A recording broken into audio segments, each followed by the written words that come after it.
Merci à tous d'être venus pour ce nouveau webinaire Scaleway. Webinaire qui s'inscrit dans une série de contenus qu'on propose à destination des éditeurs SaaS. Donc en fait, ce sont si vous êtes parmi nous mais que vous n'êtes pas forcément à l'aise avec le terme, donc ce sont tous les éditeurs logiciels qui hébergent eux-mêmes leur stack applicative et qui proposent en général aux utilisateurs de bénéficier de leur application sans avoir d'installation. Et donc forcément de patch de sécurité, de montée de version, de conscience de l'infrastructure sous-jacente. Et donc, c'est pourquoi la complémentarité est très, très forte avec le cloud et avec le cloud Scaleway.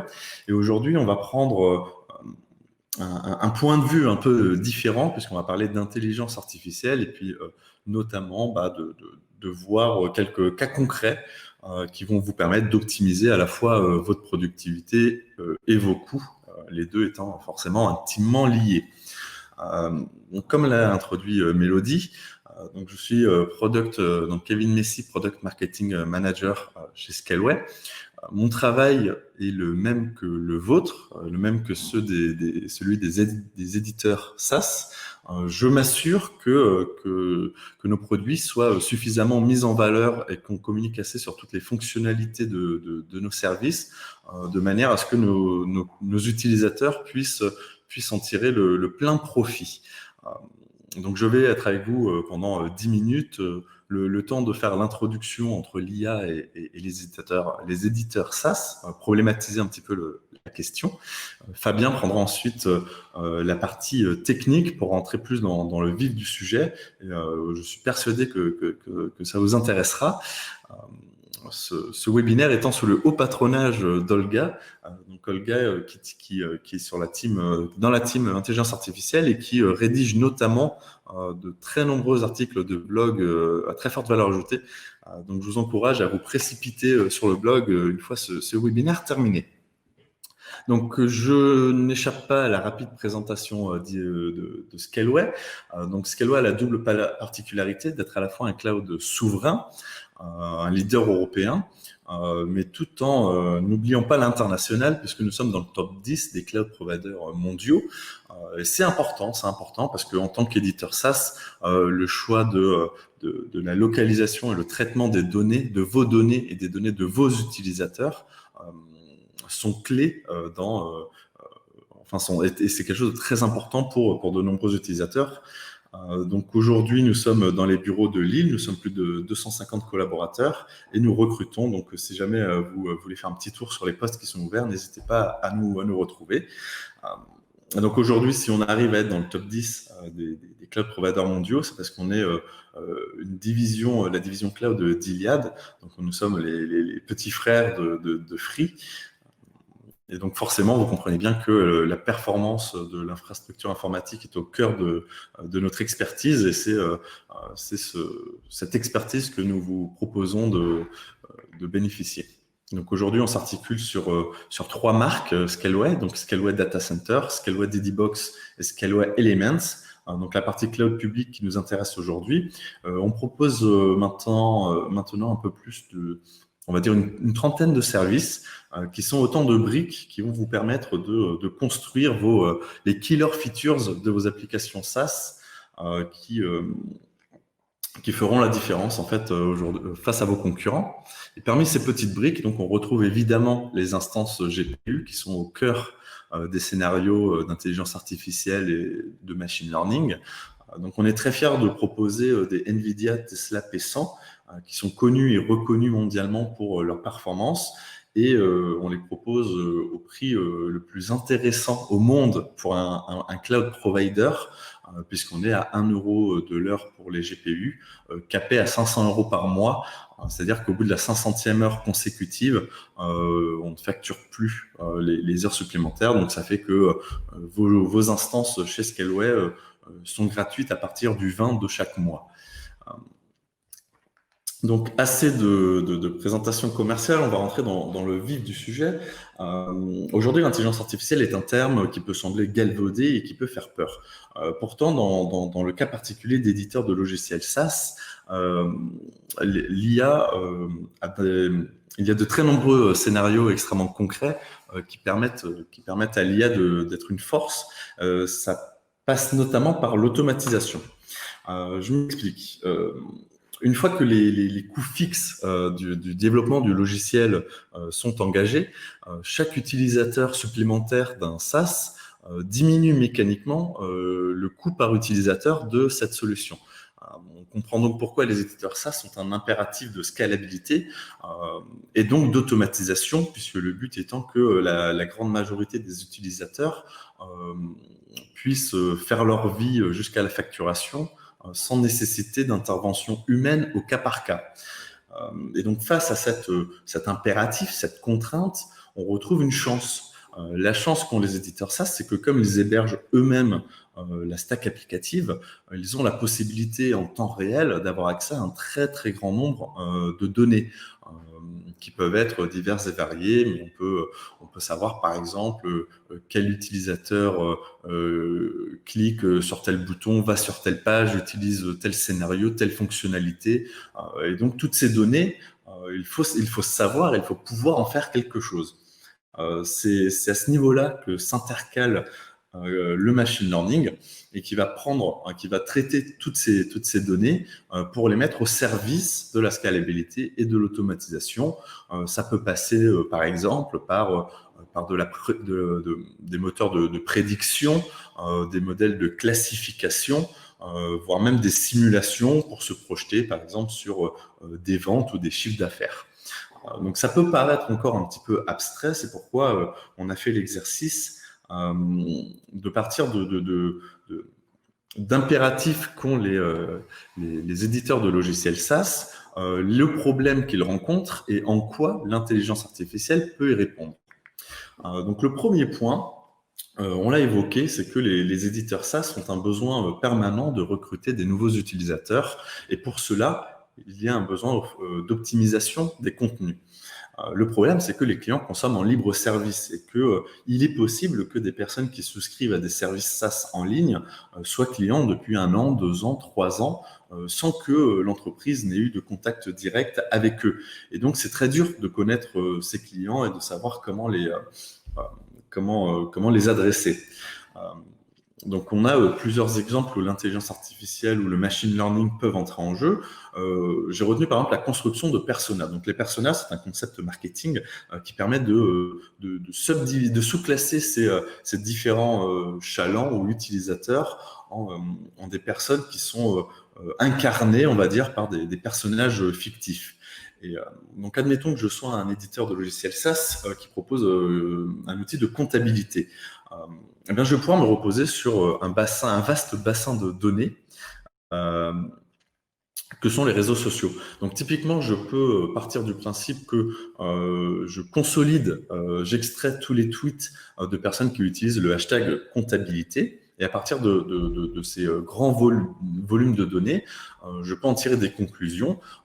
Par exemple, que la majorité des personnes qui tweetent avec le hashtag comptabilité et qui se déclarent comme travaillant dans les RH dans leur bio Twitter ont une occurrence sémantique qui revient plus régulièrement que chez les autres profils, qui peuvent être par exemple le mot TVA. Et donc, on va être capable de faire une sous-catégorisation de ces utilisateurs en sachant pertinemment que les RH qui parlent de comptabilité ont un intérêt particulier sur les sujets autour de la TVA.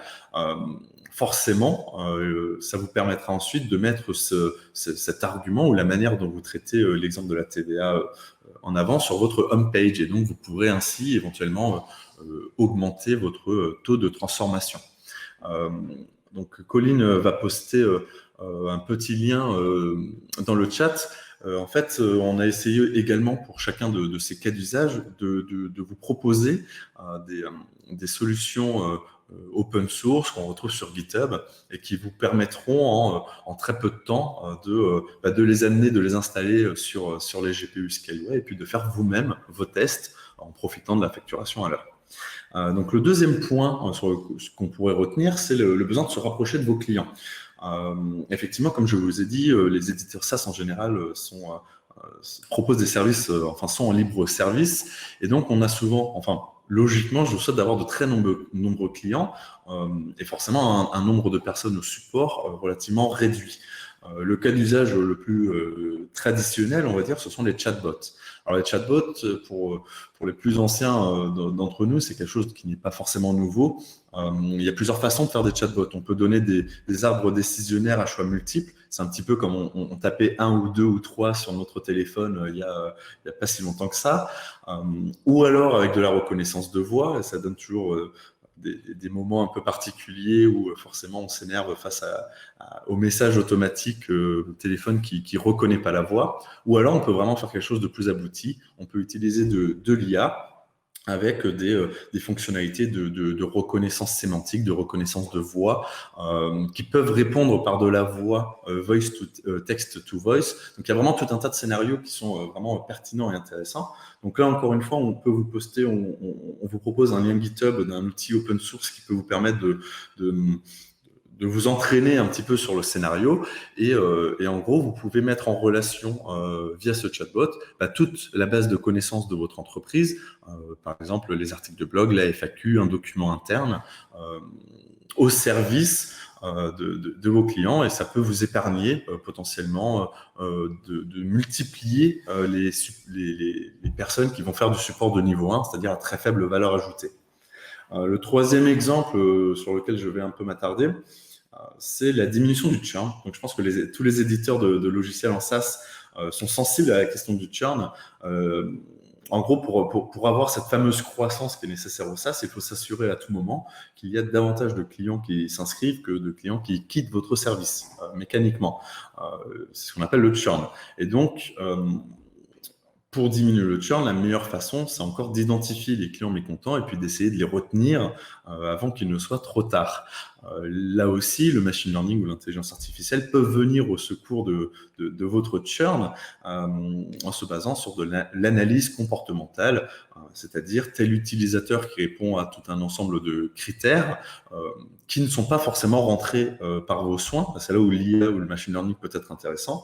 C'est-à-dire qu'empiriquement, vous constatez que les utilisateurs qui ont eu tel ou tel usage ou tel scénario ont fini par partir dans les 2 semaines suivantes. Dans ce cas-là, vous pouvez automatiquement faire des remontées auprès de vos équipes commerciales, par exemple, qui vont être proactives et essayer de contacter ces clients potentiellement mécontents pour ne pas en arriver jusqu'à la migration de ce client vers un service SaaS concurrent. Enfin, dernier point, c'est peut-être celui avec lequel on est le plus confronté en tant qu'utilisateur, c'est le besoin d'anticiper les besoins du client, c'est d'augmenter les ventes, d'augmenter le panier moyen des ventes. Donc là, encore une fois, la problématique, vous avez de nombreux clients, mais vous avez un nombre limité de commerciaux. Et donc, on est tous familiers des petits encarts qui disent que les utilisateurs qui ont un profil similaire au vôtre ont aimé ce produit, et donc vous pourriez également apprécier ce produit. C'est sur ce point particulier que nous allons passer le plus de temps, et c'est Fabien qui va autour de cet exemple et de cet univers vous faire une démonstration technique. Fabien, je te passe la main. Donc bonjour, donc moi c'est Fabien Silva, donc je suis le product manager pour les produits AI. Donc en fait ma mission c'est de vous fournir les meilleurs produits au meilleur prix pour vous aider à réussir vos projets d'intelligence artificielle. Pour mon objectif pour le webinaire d'aujourd'hui, c'est d'essayer de vous montrer, de vous donner quelques pistes pour optimiser au mieux votre utilisation des serveurs GPU, notamment pour être gagnant en productivité et aussi optimiser vos coûts. Donc, on en a parlé.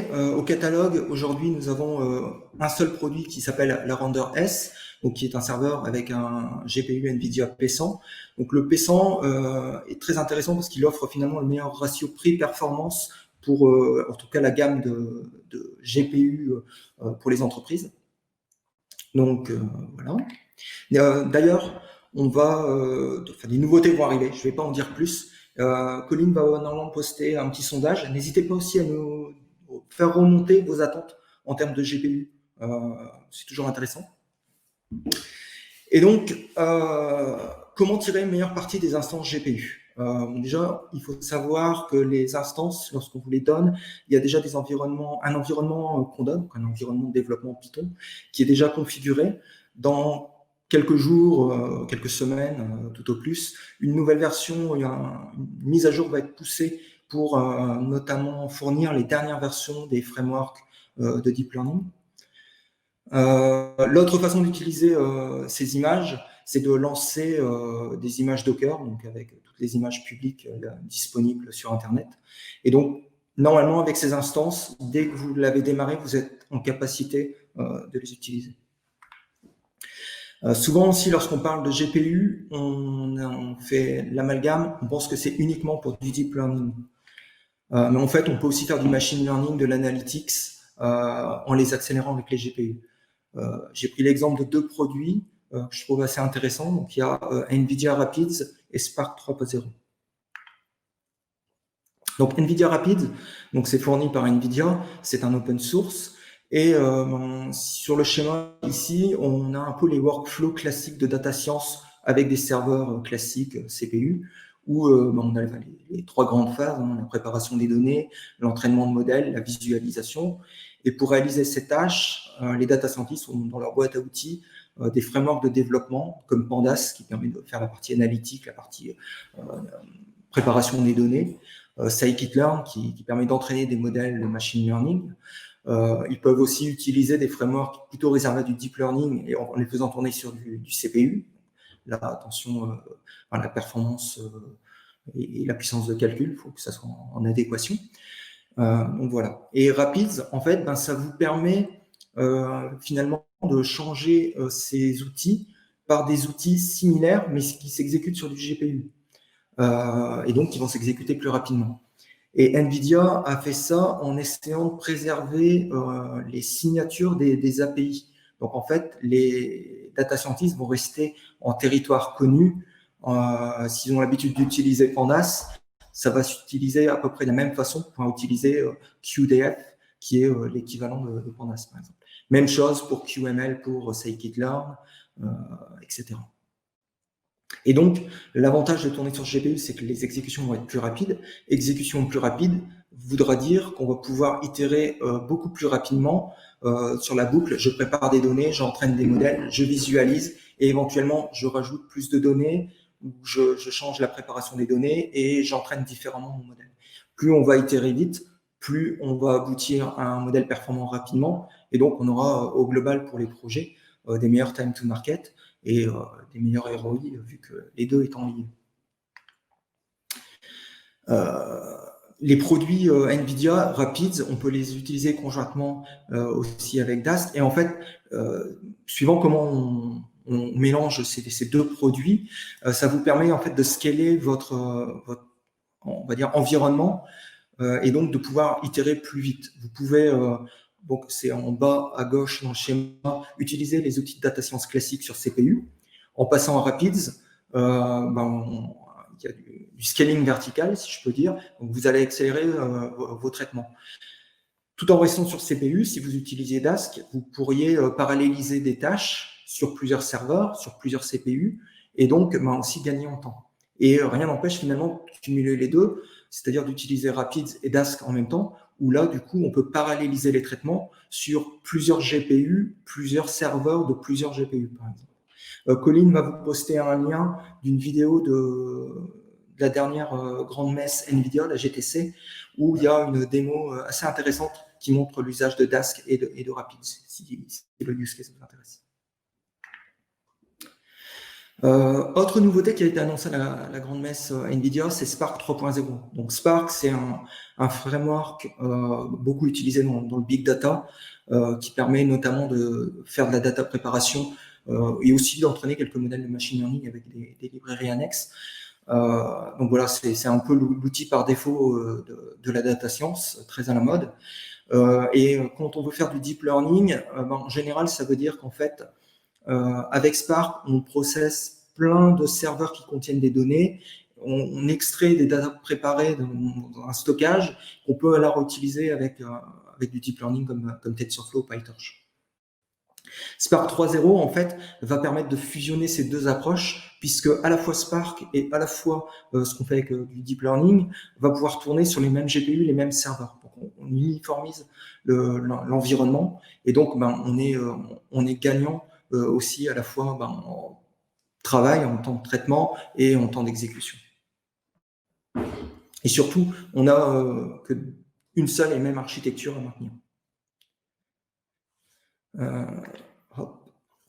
Donc, ensuite, comment on peut encore tirer meilleure partie des instances GPU? En fait, le problème d'utiliser une instance GPU en mode single, c'est qu'on va commencer à payer le GPU dès qu'on va booter la machine, même si on n'utilise pas le GPU de façon, je vais dire, productive. Par exemple, si je suis dans un notebook en train d'affiner un modèle de deep learning, pendant que l'entraînement ne tourne pas, le GPU n'est pas utilisé, et pourtant on le paye. Donc ça, c'est un problème. Une des solutions à ça, c'est en fait d'utiliser des clusters Kubernetes, et donc Capsule, qui est une solution fournie par Scaleway, je vais y revenir. Et dans ces clusters Kubernetes, on a une fonctionnalité vraiment très intéressante qui s'appelle l'autoscaling. Et l'autoscaling, en fait, c'est la capacité du cluster à dynamiquement et automatiquement rajouter des serveurs en fonction de la charge. Et évidemment, dans la limite de ce que l'utilisateur a demandé, le créateur du cluster. Et en fait, on peut mettre de l'autoscaling de nos GPU, de 0 serveur GPU à, par exemple, 10 serveurs GPU. Et si je n'utilise pas mes GPU, parce que je suis en train, dans un éditeur Jupyter, dans un notebook, de modifier mon code, finalement, il n'y a pas de serveur GPU démarré et je ne paye pas les serveurs GPU. Et lorsque je vais commencer à les utiliser, le Kubernetes Capsule va démarrer un serveur pour pouvoir réaliser la tâche. Et lorsque la tâche sera terminée, au bout d'un petit laps de temps, si le serveur GPU n'a pas d'utilisation, n'a pas de demande d'utilisation, il sera retiré. Donc finalement, ça vous permet de payer uniquement quand vous utilisez efficacement, de façon productive, le GPU. L'autre façon aussi, c'est de profiter des offres de stockage, notamment le block storage qu'on offre chez Scaleway, pour justement y mettre vos données et donc éviter de devoir recopier des données qui sont normalement en volume assez important pour faire du machine learning et du deep learning, et devoir les recopier lorsque vous démarrez une instance GPU. Et donc, pendant que vous les recopiez, pareil, le GPU normalement n'est pas utilisé de façon productive. Et donc, on va voir comment on peut tirer parti du block storage pour éviter ce temps de recopie et de pouvoir réutiliser des données déjà présentes sur ces volumes. Et notamment, je vais présenter une petite astuce en utilisant un serveur NFS. On peut également utiliser de l'object storage et comme du Kubernetes finalement c'est du Docker, on peut aussi stocker des images Docker avec des frameworks et par exemple des librairies utilisées par le data scientist, ces librairies préférées dans une image qui est immédiatement disponible pour utiliser sur les instances qu'il faut démarrer. Donc, concrètement, comment on fait ça? Donc, Capsule, j'en ai déjà parlé un peu.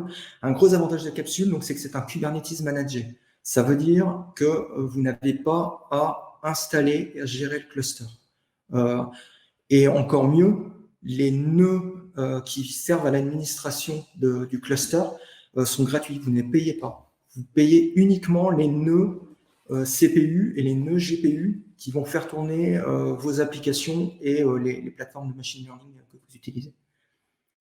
Donc l'idée, en fait, on verra, c'est d'utiliser une plateforme de machine learning qu'on déploie sur des serveurs CPU qui ne coûtent pas très cher comparé à des serveurs GPU, et de mettre des serveurs GPU avec de l'autoscaling de 0 à un certain nombre de nœuds GPU pour pouvoir réaliser les traitements de deep learning ou les traitements accélérés qui ont besoin des GPU. Et le cluster va gérer lui-même l'ajout ou le retrait de ces serveurs. Et donc, comme je l'ai évoqué sur le slide précédent, c'est complètement intégré à tout l'écosystème Scaleway. Et donc, la Docker Registry, le block storage, l'object storage, vous y avez accès. Donc, vous avez vraiment toutes les briques nécessaires pour pouvoir réaliser ce genre de projet.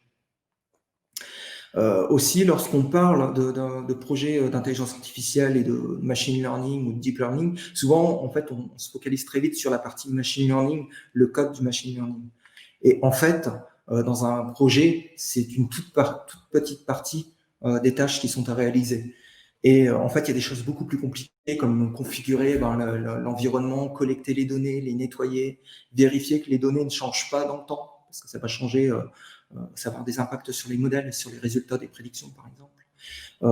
Même tout bêtement aussi gérer l'infrastructure qui sert à mettre vos modèles de machine learning en production dans des API pour pouvoir être utilisés par des applications web, cloud, mobile.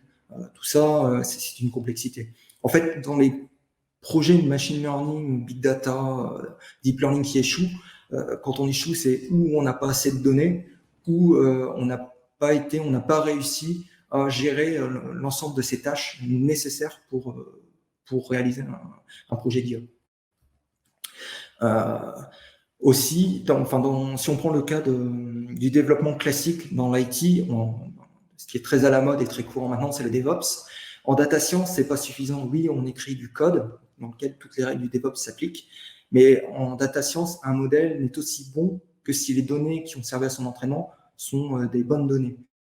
Et il faut pouvoir justement suivre que les évolutions des données, par exemple, si je fais des modèles pour de la fraude bancaire,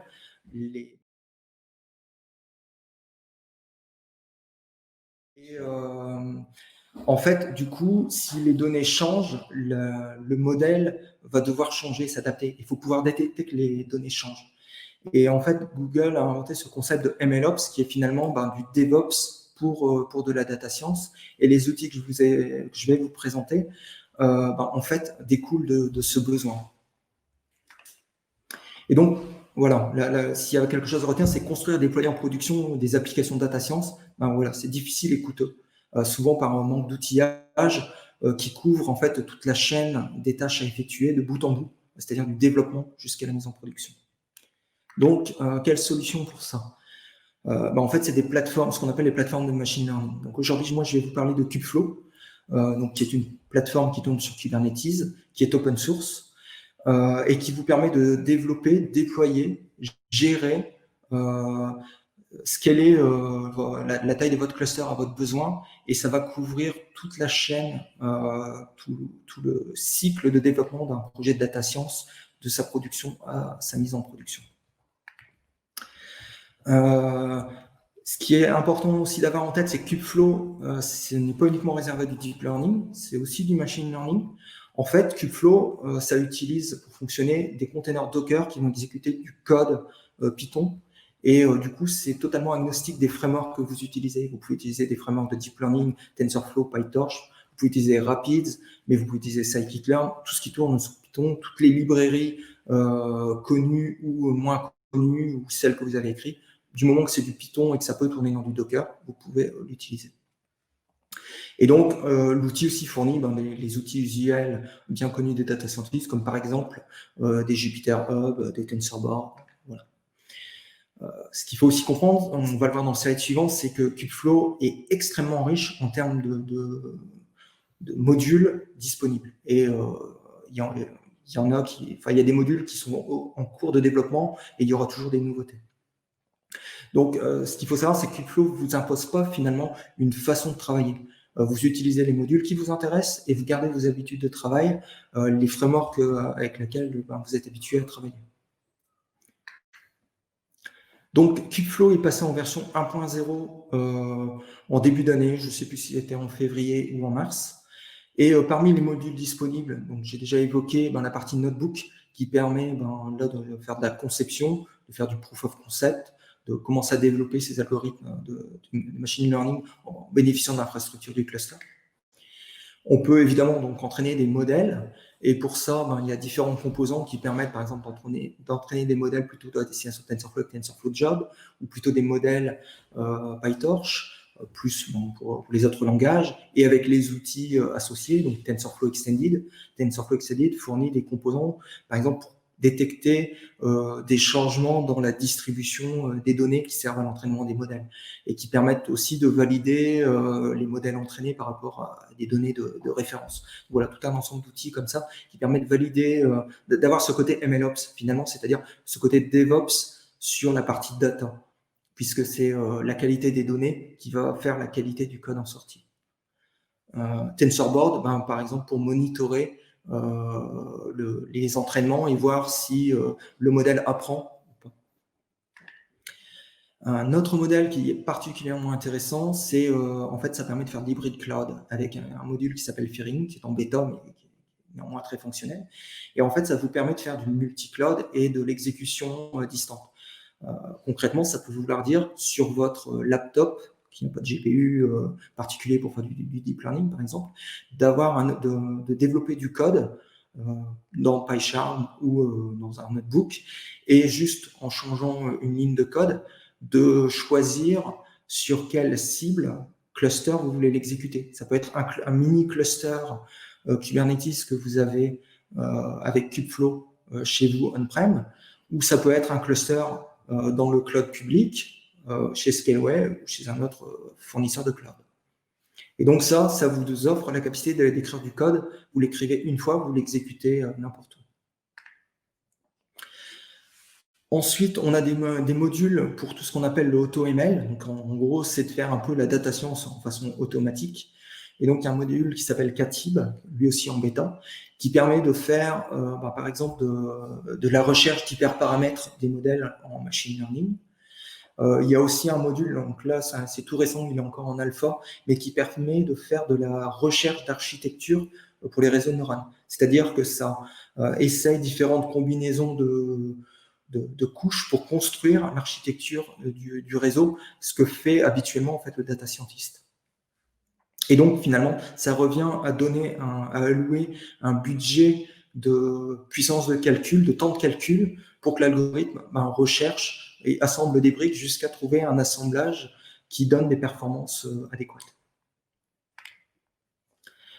Alors, Kubeflow a classé ça dans les fonctionnalités diverses, mais il y a Nucleo, et Nucleo, ça vous permet de faire du serverless avec des fonctions qui utilisent des modèles. Ça peut se révéler intéressant. D'autres fonctionnalités un peu annexes, pas très intéressant. Module très important, le serving. Donc, c'est bien de pouvoir développer les modèles, et ensuite, il faut pouvoir les mettre en production. Les mettre en production, ça veut dire quoi? C'est de prendre le modèle et de le packager dans quelque chose qui fournit une API REST, typiquement, pour pouvoir faire des prédictions, c'est-à-dire à partir d'une application, envoyer des données et avoir un retour, une prédiction à faire. Et donc, pour ça, suivant aussi les frameworks que vous utilisez, vous avez des modèles de serving destinés à TensorFlow ou à PyTorch.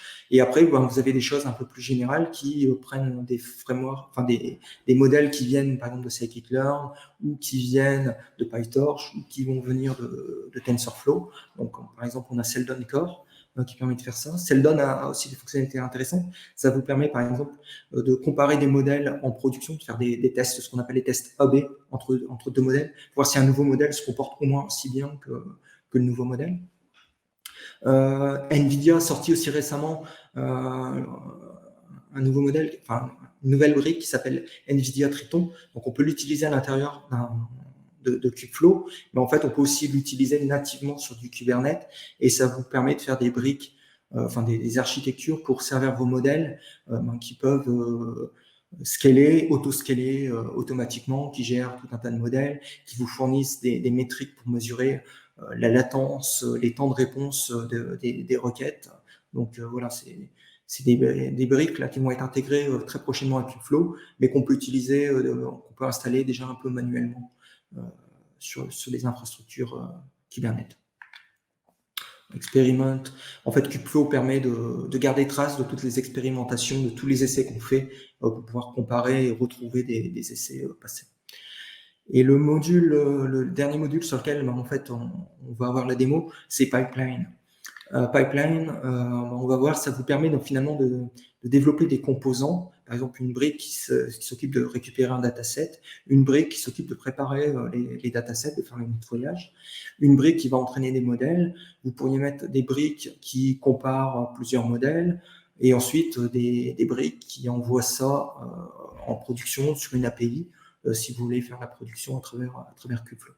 Et l'avantage de faire ces briques, c'est qu'en fait, ça revient à faire des containers Docker. Donc, ça veut dire que c'est à la fois réutilisable et surtout, ça permet d'être très proche de la production. En fait, lorsqu'on développe du code et qu'on le package dans Docker, on peut mettre ce même code en production. On n'a pas à faire deux fois le travail, c'est-à-dire le travail, je développe et le code, je ne peux pas le mettre en prod et je dois le réécrire pour le packager pour pouvoir le mettre en prod. Donc, installer Kubeflow, donc ça s'installe au-dessus d'un cluster Kubernetes. Et donc, vous pouvez utiliser Capsule, qui est donc un Kubernetes Manager, où vous n'avez pas à gérer l'installation et l'administration du cluster.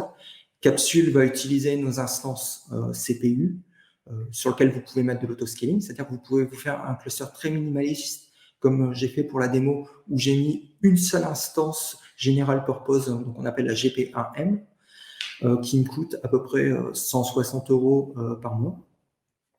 Et d'un autre côté, de pouvoir ajouter donc les fameuses instances RenderS avec les P100, et vous pouvez les régler pour en mettre 0 quand on n'en a pas besoin, ou en mettre 10 quand vous avez par exemple 10 data scientists qui lancent des entraînements. Évidemment, on peut utiliser le block storage pour y stocker les données et y accéder et y stocker les modèles. Et puis l'object storage éventuellement et utiliser des images Docker. La petite astuce, c'est de déployer sur votre cluster Kubernetes dans le namespace de Kubeflow un serveur NFS. Cette astuce, en fait, le block storage, un volume de block storage, on peut le monter que sur une seule instance. On ne peut pas le monter sur plusieurs instances. Et nous, ce qu'on veut, c'est que plusieurs containers, plusieurs composants de pipeline qui vont tourner dans Kubeflow, plusieurs jobs, puissent accéder à un même pot commun de données et de modèles. Et donc, à travers le serveur NFS, qui lui peut être utilisé, consommé par plusieurs jobs, plusieurs containers, plusieurs pods, on peut du coup s'affranchir de cette limitation.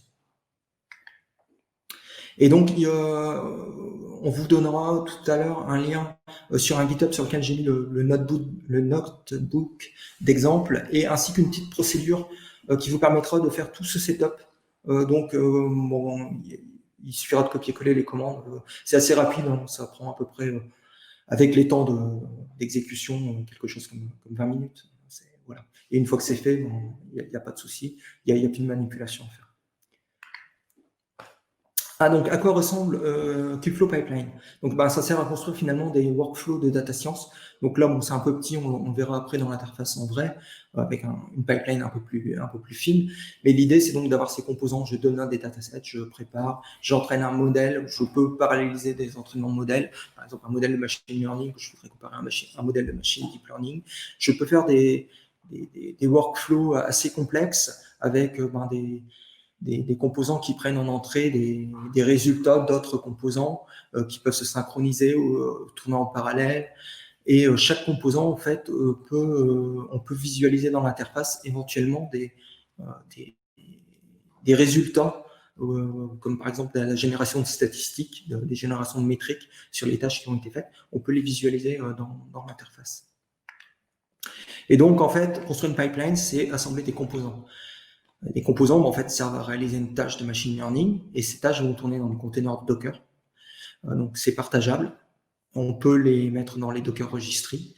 On peut même utiliser, Google a fait un AI Hub sur lequel on peut récupérer des modèles, des datasets, et aussi des composants pipeline, Kubeflow Pipeline, partager la communauté. Et le fait que ça tourne dans des composants Docker, c'est prêt à mettre en production. Voilà. Il faut évidemment que le code à l'intérieur soit propre, mais du coup, on n'a pas à réécrire 2 fois le code.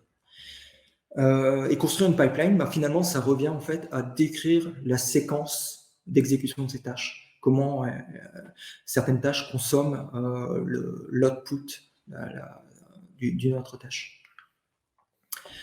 Donc concrètement, comment ça marche? Ben, en fait, j'ai un petit schéma ici. Par exemple, si j'avais un projet sur lequel j'ai du code Python qui fait de la transformation, qui entraîne un modèle, etc. Ben, en fait, il suffit de prendre ce code Python que j'ai pu créer par exemple avec PyCharm et de le packager dans un Dockerfile, dans un container, dans une image Docker. Pour ça, je fais un Dockerfile et donc, si j'utilise par exemple GitLab, ça veut dire que je peux mettre de l'automatisation de CI/CD pour faire le côté DevOps. Je teste mon code et je build l'image et je la stocke dans la registry et elle est disponible. Donc, je peux faire ça pour tous les composants dont j'ai besoin. Et pour construire la pipeline, ça me revient à faire un fichier Python qui va décrire une fonction dans une fonction Python, comment utiliser les autres composants, comment les assembler. Et en fait, à travers Kubeflow, donc il y a un petit compilateur qui permet de packager ça et de l'envoyer au cluster Kubeflow, qui lui, du coup, va aller chercher les images Docker nécessaires à l'exécution pour exécuter les pipelines et produire les résultats attendus. Donc ça, c'est bien pour le mode plus production, on va dire. Par contre, un data scientist voudra par exemple peut-être faire des expérimentations, des proof of concept, des démos. C'est le mode de fonctionnement que j'ai choisi aujourd'hui. Et là, en fait, je peux travailler directement dans un notebook Jupyter, au lieu d'écrire de faire des fichiers Python, je vais écrire des fonctions Python et Kubeflow va me permettre de compiler ces fonctions automatiquement et en fait, il va me construire automatiquement lui-même les containers Docker pour exécuter ces fonctions Python. Et donc, c'est très rapide et ça permet d'itérer très vite dans les phases de conception. Et donc, on va pouvoir faire un exemple. Et donc, on a choisi la recommandation de livres. Donc, l'idée, c'est d'entraîner un modèle pour, à partir je propose un numéro de livre, de me proposer des prédictions de livres que je vais être susceptible d'aimer parce que j'ai aimé ce premier livre et parce que les autres utilisateurs qui ont lu ce livre-là ont aimé aussi. Et l'exemple, donc, je l'ai fait à la fois en tournant sur la partie CPU et on l'a écrit aussi pour que ça puisse tourner sur du GPU, pour comparer un peu les deux solutions et voir comment, en utilisant Kubeflow, l'autoscaling, etc., on peut automatiser ça et que ça devient assez transparent de passer sur du GPU. Donc l'objectif de cet exemple, c'est surtout que ça soit pour une première découverte de Kubeflow Pipeline, quelque chose qui soit simple et plutôt didactique. Kubeflow, comme vous l'avez compris, c'est un produit extrêmement riche. On pourrait passer plusieurs webinaires dessus. Donc là, ça va rester très, très high level. Vous pourrez aller voir dans le code du netbook comment créer une pipeline finalement assez simple comme celle que j'ai créée. Comment du coup consommer des données block storage à travers ce serveur NFS, comment exécuter certains éléments de la pipeline sur du CPU ou sur du GPU. Et donc, j'espère vous montrer à travers cette démo que utiliser les GPU et l'autoscaling, ça va vraiment vous faire gagner en efficacité parce que vos entraînements vont tourner plus vite et ça ne va pas vous coûter plus cher parce que les GPU vont être uniquement utilisés lorsque vous en aurez besoin, pas sur du temps improductif. Et donc, pour réaliser un peu cette pipeline, j'ai réutilisé le code que Kolga nous a préparé et a publié dans un blog post que je vous conseille d'aller voir. On va vous mettre le lien. Et notamment, dans le blog post, on va vous expliquer comment marchent les algorithmes de Nearest Neighbors qui permettent justement de faire ces algorithmes de recommandation. Et donc, voilà, pour aussi quelques petits chiffres, le dataset qu'on a utilisé contient plus de 25 000 références de livres et 50 000 utilisateurs. Donc, si vous faites le croisement des deux, vous voyez un peu la taille de la matrice qu'on va devoir manipuler pour faire ces prédictions. Et petit spoiler, sur un EGP1M, voilà, faire une prédiction pour un utilisateur, lui donner des prédictions de livres, ça prend à peu près 32 millisecondes, alors que si je fais un algorithme similaire, cette fois-ci sur du GPU avec un P100, là j'ai en 0,3 millisecondes le même résultat. Donc, on va garder la conclusion pour plus tard. Je vais, juste pour être sûr que ça marche bien, relancer mes tunnels SSH.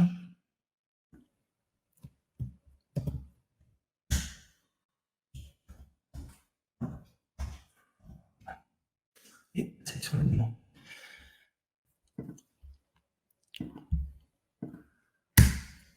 Donc là, ce que je vous montre, c'est la console Scaleway qui vous permet de créer des clusters. Donc elle est vraiment très ergonomique et créer un cluster, typiquement un cluster Kubernetes capsule. Si je clique, je ne vais pas le créer.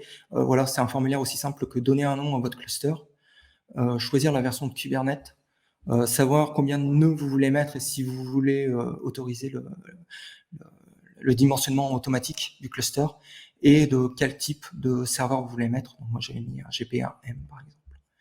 Et ensuite, ça vous indique combien vous allez payer et il vous suffit de créer le cluster. C'est aussi simple que ça.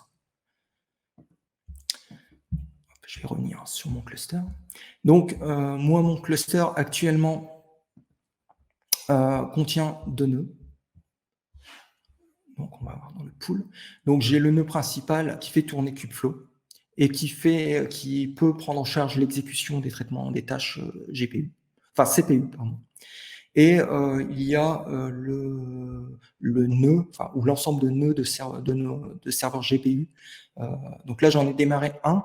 On verra tout à l'heure un démo, mais automatiquement, j'autorise de pouvoir en démarrer un deuxième si on a besoin. Donc, comme ça permettra de voir un serveur qui démarre. Lorsqu'on est dans... je peux peut-être montrer un petit peu là. Lorsqu'on est dans Kubeflow, en fait, on a accès à un notebook serveur qui permet d'avoir l'environnement très connu pour les data scientists, à savoir un serveur Jupyter, dans lequel j'ai un notebook qui exécute le code pour faire une pipeline. Donc, pour exécuter la pipeline, je vais redémarrer, on va redémarrer le notebook. Je vais le recharger d'abord. Je vais le redémarrer. Hop. Donc, voilà. La première fois, si vous voulez refaire l'exercice, vous aurez installé le SDK de Kubeflow Pipeline. Une fois que c'est fait la première fois, vous n'avez plus besoin d'y retoucher. Et donc, c'est parti pour l'exécution. Donc là, des librairies, pas très important. Ça, voilà, c'est par exemple le composant. Donc, c'est une des briques dans les visualisations graphiques qui s'occupe juste de donner des datasets. Et en fait, donc, c'est une fonction Python assez classique. Juste les petites différences, c'est que pour pouvoir rassembler les composants entre eux, Kubeflow a besoin de savoir quels sont les types des variables, des paramètres d'entrée et de sortie de la fonction Python, ce qu'on habituellement Python ne fait pas. Donc voilà, il suffit donc juste de déclarer les types. L'autre nouveauté aussi, c'est comme là, je vais utiliser une fonction Python qui va directement être convertie en container Docker. Ça veut dire que tous les imports nécessaires à l'exécution du code qui se trouve en dessous, je dois les inclure dans ma fonction Python. C'est vrai que c'est aussi quelque chose qu'on ne fait pas habituellement. Voilà. Donc entre écrire du code Python classique et du code Python qui marchera toujours de façon classique et qui marchera dans Kubeflow Pipeline, voilà, c'est presque aussi simple que ça. Donc là, voilà, j'ai juste utilisé une librairie de Keras qui download un dataset et qui le dézip. Rien de flagrant. Ce que j'ai fait aussi, c'est que j'ai écrit pour Kubeflow, en fait, le résultat de sortie qui va servir à pouvoir passer ce résultat de sortie à un autre élément, un autre container, un autre composant de la pipeline. Donc là, typiquement, en fait, ça va permettre d'échanger où se trouve le répertoire avec le dataset des IP. Donc, du coup, je ne sais plus si je ne l'ai pas exécuté. Donc voilà, préparer le dataset, je ne vais pas passer, c'est exactement le même type de fonctionnement, sauf que là, effectivement, je manipule un peu plus les données. Donc là, vous aurez occasion, à travers le blog post d'Olga, de voir ce qui est fait, et puis on regarde le code si ça vous intéresse. Ensuite, c'est le composant qui va entraîner le modèle à base de scikit-learn. Donc c'est du machine learning sur CPU. Exactement la même mécanique, là il y a un peu plus de code. Et donc là, pour faire simple, on entraîne finalement le modèle et je fais 3 prédictions et j'ai hard-codé les numéros de livres qui servent à dire, voilà, si pour ce livre-là, quel serait le résultat des meilleurs livres qui seraient susceptibles de m'intéresser. J'ai même pas cherché à afficher les résultats, j'ai juste fait ça pour pouvoir mesurer le temps que prend le temps de faire cette prédiction-là, et j'en ai fait 3 à la suite pour vérifier si c'est stable dans le temps ou s'il y a un petit effet de la première utilisation, le temps d'initialiser un peu les variables, c'est un petit peu plus long. Donc on va exécuter ce composant. Ici, c'est le même composant, mais comme dans le blog post d'Olga, écrit en PyTorch. Et donc, en fait, les manipulations de matrice vont s'exécuter sur le GPU. Et donc, on va voir le boost de performance. Et ensuite, voilà, c'est le travail supplémentaire à faire finalement pour utiliser Kubeflow Pipeline, c'est d'écrire la pipeline. Et d'écrire la pipeline, c'est écrire une fonction Python, qui est un petit décorateur dans lequel ça permet dans l'interface graphique de pouvoir nommer sa pipeline et lui donner une description. On peut aussi ajouter des paramètres, j'en ai pas utilisé, mais par exemple, pour avoir des paramètres d'entrée, vu qu'en fait, des pipelines, finalement, c'est après quelque chose aussi que je peux réutiliser directement dans l'interface graphique, ou des choses que je peux programmer de façon récurrente, par exemple, pour tourner toutes les semaines. Et donc, je peux vouloir, par exemple, changer certains paramètres. Voilà, donc il y a possibilité d'automatiser ça. Là, je ne vais pas rentrer dans le détail, mais ça me permet en gros de monter le volume NFS qui me permet d'aller dans ce pot commun pour aller chercher les données et écrire des résultats. Et donc, la première tâche, la tâche de download, en fait, j'avais écrit une fonction Python. Dans la fonction Python, j'avais fait la conversion en ce qu'on appelle une opérande, en appelant une fonctionnalité du SDK. Et donc là, il me suffit en gros de dire, voilà, la fonction, les paramètres, l'URL où aller chercher le dataset, et puis de monter le volume NFS dessus, voilà.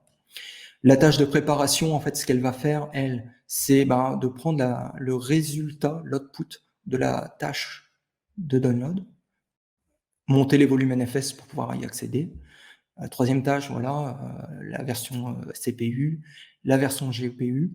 Et là, ici, j'ai repris le même composant, vu que les composants sont réutilisables. Donc, j'ai repris le composant CPU, mais j'ai spécifié qu'il devait tourner sur un nœud qui contient un GPU. Il ne va pas pour autant utiliser le GPU, mais ça va me permettre de vous montrer le cluster rajouter un nœud GPU pour le besoin.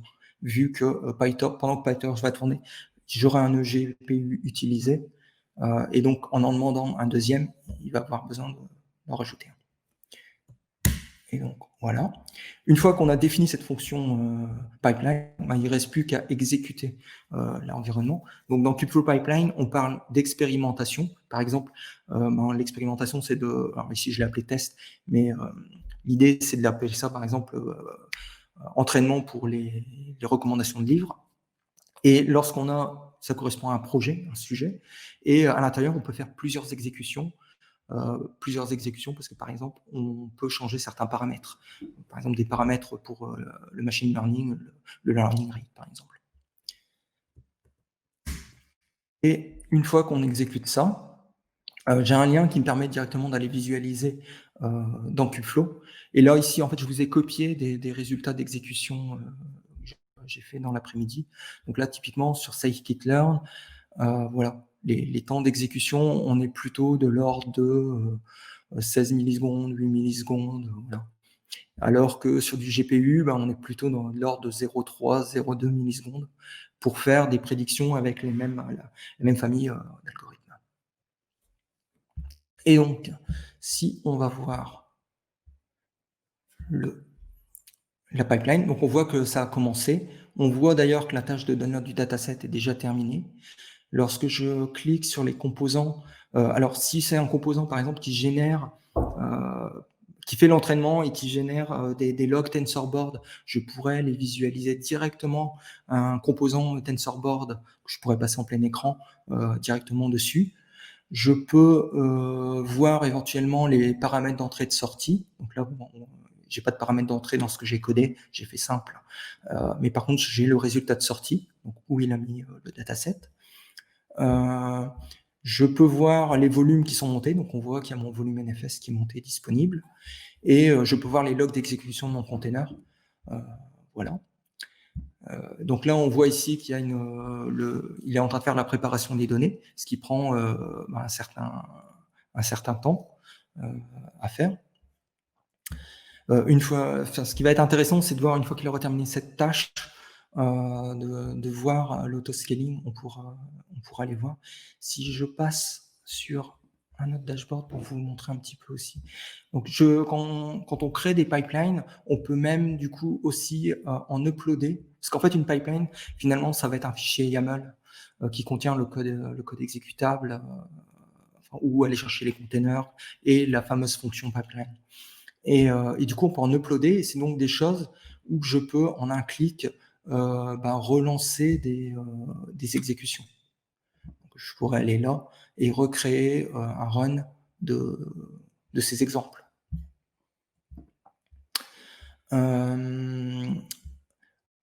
Donc, lorsqu'on fait des expérimentations, voilà, donc là aujourd'hui j'ai un projet de test, et à l'intérieur il y a toutes les exécutions. Donc on peut voir des exécutions passées et on peut voir des exécutions en cours d'exécution.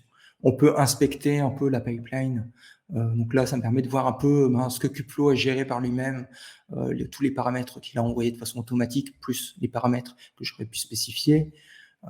Voilà, ça permet un peu d'inspecter. Et le fameux fichier pipeline, qu'en fait, le SDK de Kubeflow a construit pour vous. Ça vous évite de devoir faire ce genre de choses qui sont pas très user-friendly.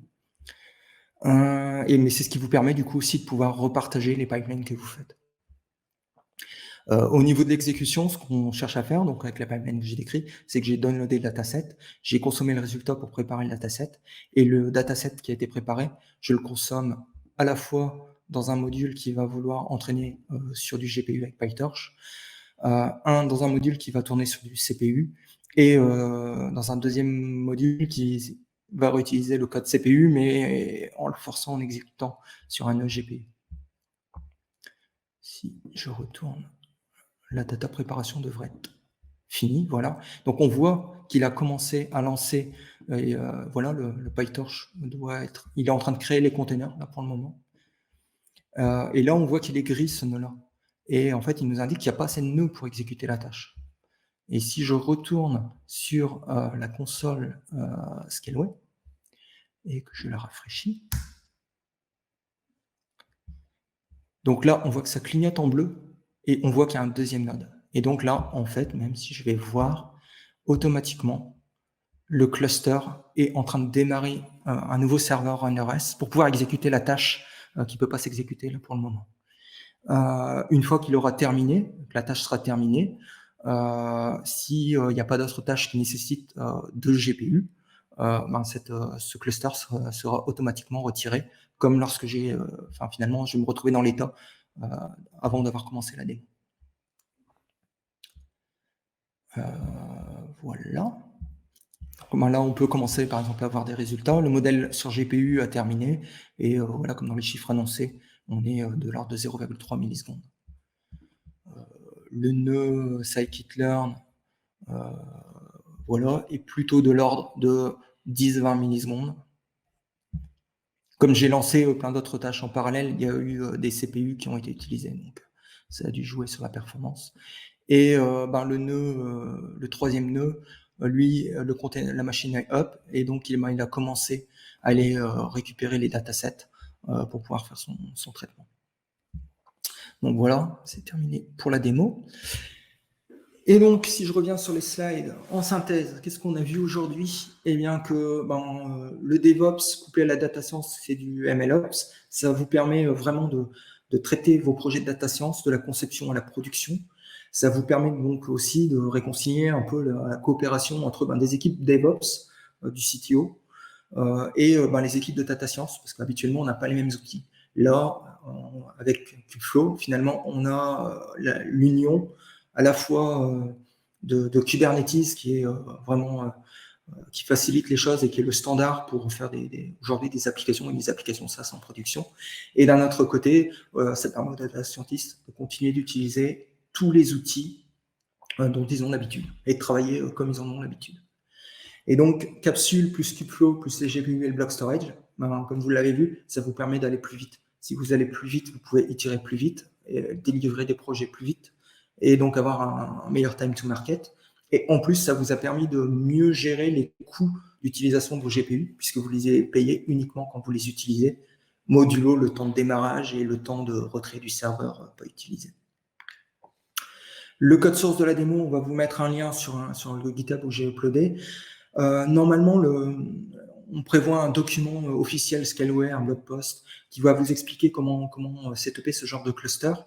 En attendant que ça arrive, je pense vers mi-juillet, je vous ai mis du coup avec le code source un PDF qui décrit un peu toutes ces étapes. Voilà, je vous ai remis le lien aussi du blog post d'Olga qui explique en fait les modèles de recommandation qu'on a utilisés aujourd'hui, comment c'est fait à la fois en scikit-learn et en PyTorch. Et si ça vous intéresse, si vous avez des questions, après on va pouvoir répondre à vos questions, et si plus tard vous avez des questions, sachez qu'on a un community Slack avec un channel instance GPU, ou même vous pouvez utiliser le channel par défaut community, pour poser vos questions, ou même nous remonter vos besoins, ça nous intéresse beaucoup. Qu'est-ce que vous aimeriez avoir comme GPU? Est-ce que vous voulez du NVIDIA Link sur vos GPU? Voilà, n'hésitez pas à nous remonter ce genre de choses. Si aussi d'autres modules de Kubeflow vous intéressent et que vous aimeriez voir traiter dans un webinaire, pareil, n'hésitez pas à nous remonter vos attentes. Donc voilà, merci.